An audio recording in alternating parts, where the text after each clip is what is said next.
जय माता दी। नमस्कार दोस्तों, मैं प्रतिभा चतुर्वेदी माँ जलपल स्टडी हब में आप सबका स्वागत करती हूँ। दोस्तों, जो भी इस चैनल पे नए हैं अब तक, वो चैनल को सब्सक्राइब ज़रूर करें। और दोस्तों, आप अपनी कॉपी पेन को लेकर के बैठ जाइए और ये जो मैं नोट्स बनवा रही हूँ, इस नोट्स को आप बनाते रहिए और इसी से आप तैयारी करिए। आपका यूपी टेट और सी टेट क्लियर हो जाएगा, ये मैं गारंटी लेती हूँ। दोस्तों, इस वीडियो को देखने के बाद आपको आपकी जो भी कॉन्सेप्ट है वो क्लियर हो जाएगा और आपको कोई और वीडियो देखने की आवश्यकता नहीं होगी।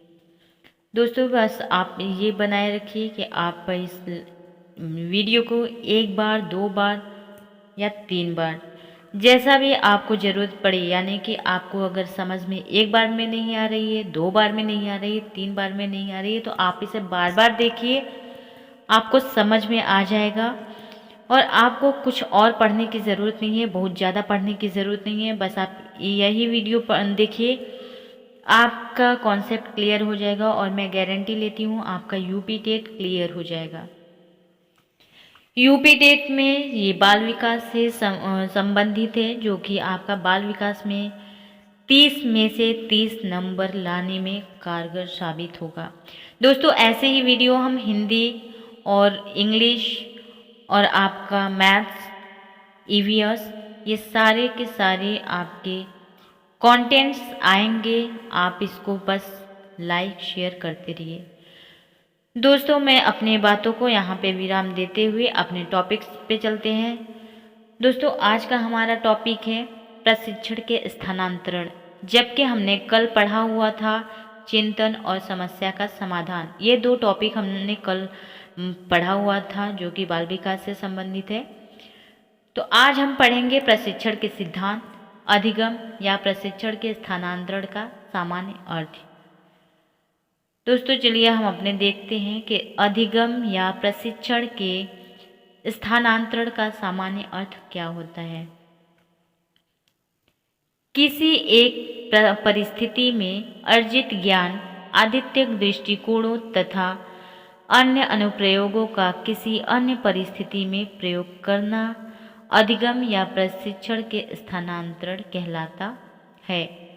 अधिगम स्थानांतरण की महत्वपूर्ण परिभाषा निम्नलिखित दिए गए हैं।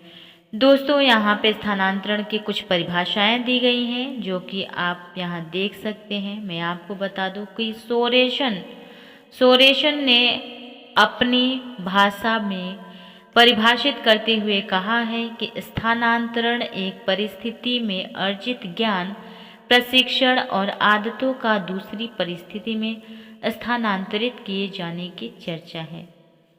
वही कार्लसनिक कहते हैं कि स्थानांतरण पहली परिस्थिति में प्राप्त ज्ञान, कौशल, आदित्य दृष्टिकोण हो या अन्य क्रियाओं का दूसरी परिस्थिति में अनुप्रयोग करना ही स्थानांतरण कहलाता है।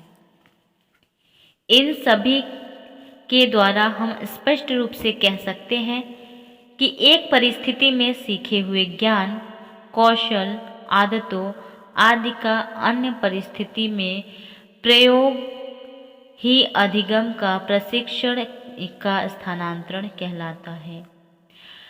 दोस्तों, ये रहा हमारा स्थानांतरण। आगे हम पढ़ते हैं अधिगम के स्थानांतरण के प्रकार। अधिगम में स्थानांतरण का क्या प्रकार है, उसको देख लेते हैं। दोस्तों, पहला हमारा आता है स्थानांतरण फर्स्ट और सेकेंड। फर्स्ट होता है दोस्तों हमारा सकारात्मक स्थानांतरण।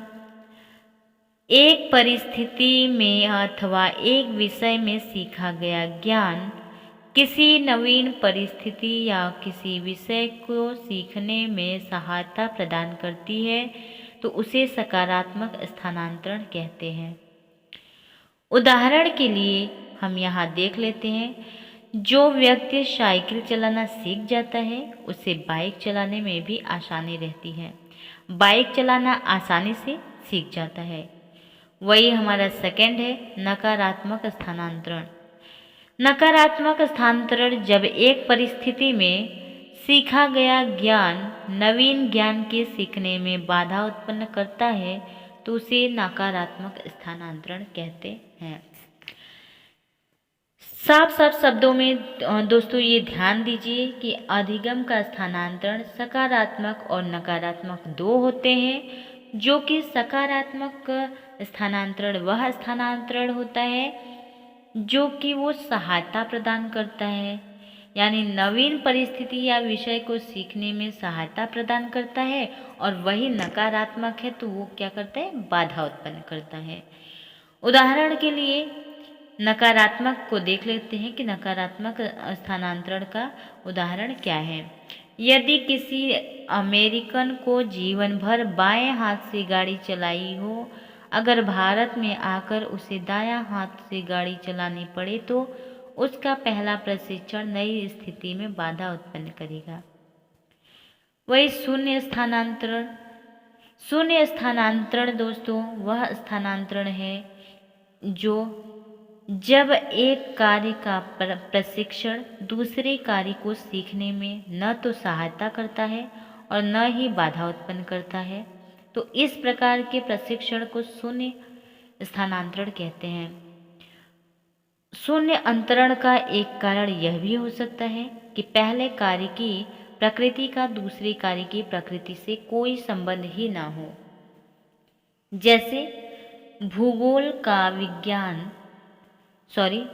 का ज्ञान भौतिक शास्त्र की समस्या को नहीं सुलझा सकता। यदि किसी को भूगोल का ज्ञान है वो भौतिक शास्त्र की समस्या को नहीं सुलझा सकता। ये शून्य स्थानांतरण का उदाहरण है।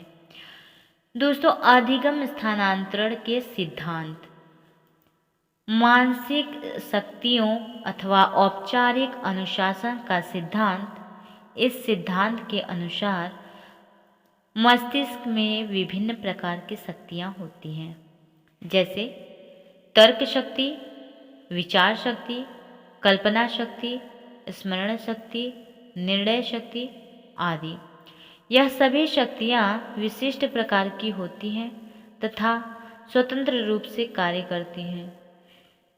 अतः इन स्वतंत्र रूप से शक्तिशाली बनाया जाना चाहिए। वही समान तत्व का सिद्धांत। समान तत्व का सिद्धांत, इस सिद्धांत का प्रतिपादन थॉर्नडाइक ने किया है। इनके अनुसार एक विषय का अध्ययन दूसरे विषय के अध्ययन में सभी सहायक सिद्ध होता है, जबकि इन दोनों विषयों में कुछ तत्व समान हों। वही सामान्यीकरण का सिद्धांत। सामान्यीकरण सिद्धांत में इसके प्रतिपादक जड़ हैं। जड़ के अनुसार जब कोई व्यक्ति अपने किसी कार्य, ज्ञान या अनुभव से कोई सामान्य नियम या सिद्धांत निकाल लेता है तो दूसरी परिस्थिति में उसका प्रयोग आसानी से कर सकता है। दो तत्व सिद्धांत। इस सिद्धांत के प्रतिपादक स्पीयरमैन है। स्पीयरमैन ने बताया कि बुद्धि दो प्रकार की होती है, सामान्य बुद्धि और विशिष्ट बुद्धि।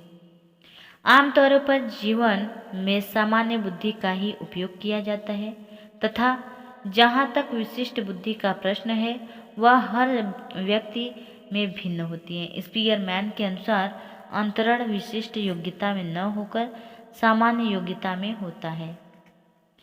आदर्शों का सिद्धांत। आदर्शों का सिद्धांत में दोस्तों इस सिद्धांत का प्रतिपादन बागले ने किया है। किसने किया है? बागले ने किया है। बागले के अनुसार अंतरण का संबंध इतना वस्तु या बातों से नहीं होता जितना कि उस बात को अंतरित करने वाले व्यक्ति के आदर्शों से होता है। वही पूर्ण आकारवाद सिद्धांत। इस सिद्धांत का प्रतिपादन गेस्टाल्टवादियों ने किया। यह मनोवैज्ञानिक सूझ की अधिक महत्व देते हुए इनके अनुसार सूझ अथवा अंतर्दृष्टि से अनुभव एक परिस्थिति से दूसरी परिस्थिति में अंतरित हो जाते हैं। वही स्थानांतरण का शैक्षिक महत्व। स्थानांतरण का शैक्षिक महत्व दोस्तों मैं आपको फर्स्ट पॉइंट बताऊं। अध्यापकों में अध्यापकों कक्षा में अपने विद्यार्थियों को सामान्य सिद्धांतों की अधिक जानकारी देनी चाहिए तथा विशिष्ट सिद्धांतों की कम। नेक्स्ट पॉइंट है दोस्तों, किसी प्रत्येक को स्पष्ट करने के लिए अध्यापक को दैनिक जीवन में संबंधित पर्याप्त उदाहरण देनी चाहिए। थर्ड पॉइंट है दोस्तों, अध्यापक को पढ़ाते समय मुख्य बिंदुओं पर ध्यान देना चाहिए। नेक्स्ट बिंदु है यानी नेक्स्ट पॉइंट है हमारा, स्थानांतरण का पाठ्यक्रम निर्माण में विशेष महत्व है, अतः पाठ्यक्रम में जीवनोपयोगी विषयों को स्थान देना चाहिए। नेक्स्ट पॉइंट है दोस्तों, छात्रों को नकारात्मक अंतरण के अवसर नहीं देने चाहिए।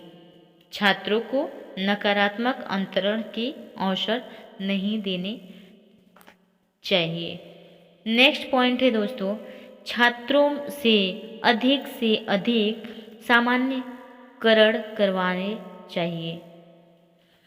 शिक्षक पढ़ाते समय सहसंबंध के सिद्धांत को अपनाएं। जब शिक्षक पढ़ाना शुरू कर दें तो उन्हें सहसंबंध यानी सभी के साथ संबंध बनाए रखना चाहिए। नेक्स्ट पॉइंट है, शिक्षक बालकों को किताबी कीड़ा न बनाए बल्कि उन्हें कार्यानुभव के माध्यम से शिक्षा प्रदान करें। इसका मतलब है दोस्तों कि शिक्षक को चाहिए कि बालकों को हमेशा किताबी कीड़ा यानी कि किताबी ज्ञान ही न दें बल्कि उसे कार्य को अनुभव के माध्यम से भी शिक्षा प्रदान करना चाहिए। छात्रों को उनकी भविष्य की योजनाओं के अनुरूप शिक्षा दी जानी चाहिए। मतलब दोस्तों कि छात्रों को उनकी भविष्य की यानी उनके भविष्य को देखते हुए योजनाओं के अनुरूप शिक्षा देनी चाहिए। छात्रों को नियमित रूप से स्थानांतरण के अवसर प्रदान किए जाने चाहिए। दोस्तों यदि छात्र हैं तो उनको नियमित यानी प्रतिदिन स्थानांतरण का अवसर प्रदान करना चाहिए। शिक्षक को बालक की मानसिक योग्यता एवं व्यक्तिगत विभिन्नता के अनुसार पाठ्य विषय एवं शिक्षण विधियों का चयन करना चाहिए तथा स्थानांतरण के लिए अनुकूल परिस्थितियां प्रदान करनी चाहिए। नेक्स्ट बिंदु है पॉइंट्स है दोस्तों हमारा, शिक्षक स्थानांतरण की सफलता के लिए चिंतन शक्ति का विकास तथा ज्ञान के प्रति रुचि जागृत करनी चाहिए। साथ ही ज्ञानार्जन के लिए बालक को सदैव प्रेरित करना चाहिए। ये रहा दोस्तों हमारे प्रशिक्षण के स्थानांतरण के कुछ महत्वपूर्ण टॉपिक्स, और यदि आपको ये पसंद आए तो आप लाइक शेयर ज़रूर करें, और यदि हमारे चैनल पे नए हैं तो आप सब्सक्राइब करना ना भूलें, साथ ही बेल आइकन को प्रेस कर दें जिससे आपको हमारी वीडियो डालते ही आप तक नोटिफिकेशन के थ्रू पहुंच जाए। तो चलिए दोस्तों अगले ही वीडियो में हम मिलते हैं, 2 घंटे बाद आपसे मिलते हैं और दूसरे वीडियो में, और आपको हिंदी, इंग्लिश, ईवीएस और जीके का भी प्रोवाइड किया जाएगा। तो बने रहिए दोस्तों हमारे साथ माँ जालपा स्टडी हब में, और अपनी तैयारी बेहतर बनाने के लिए इस वीडियो को देखते रहिए। थैंक